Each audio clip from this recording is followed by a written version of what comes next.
ఈ రోజు నేను చూసిన ఓ అద్భుతమైన సన్నివేశాన్ని మీతో షేర్ చేసుకోవాలనుకుంటున్నాను. విజయవాడ పౌరంగి ఏరియాలో కారులో నేను ఒకరి కోసం వెయిట్ చేస్తుంటే ఓ ట్రాఫిక్ పోలీస్ కొంతమంది పిల్లల్ని వేగంగా ఓ షాప్లోకి తీసుకెళ్లే దృశ్యాన్ని చూశాను. విషయం ఏంటా అని ఆరాధిస్తే అప్పుడు అర్థమైంది, ఆ పిల్లలు ఆ షాప్లోకి వచ్చే వరకు కాళ్లకు చెప్పులు లేవని. బయట ఓ రేంజ్లో ఎండ మండుతుంది, కాలుతున్నాయి. ఇంటికెళ్తున్న పిల్లల్ని అదే రోడ్డు మీద చాలా మంది చూసే ఉంటారు. కానీ ఎవ్వరికీ కనబడని వినబడని ఆ పిల్లల నొప్పి ఈ పోలీస్ అయిన గుండెని తాకింది. అందుకే గబగబా షాపుకి తీసుకొచ్చి ఆ పిల్లలందరికీ వాళ్ళకు నచ్చిన కొత్త చెప్పులు కొనిచ్చేశాడు ఆయన.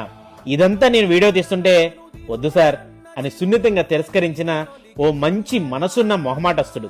అప్పటి వరకు ఎండలో ఎర్రబారిన వాళ్ళ పాదాలంకు చూస్తూ ఓ చిన్నపాటి బాధ, అవే కాళ్లకు కొత్త చెప్పులు చూస్తూ సన్నటి చిరునవ్వు ఒకేసారి గమనించాను ఆ పోలీస్ బాబాయ్ ముఖంలో.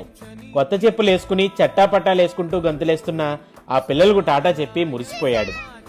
సాయం చేయాలంటే ఉండాల్సింది డబ్బు కాదు, స్పందించే గుణం అని మరోసారి నిరూపించాడు ఈ రియల్ హీరో.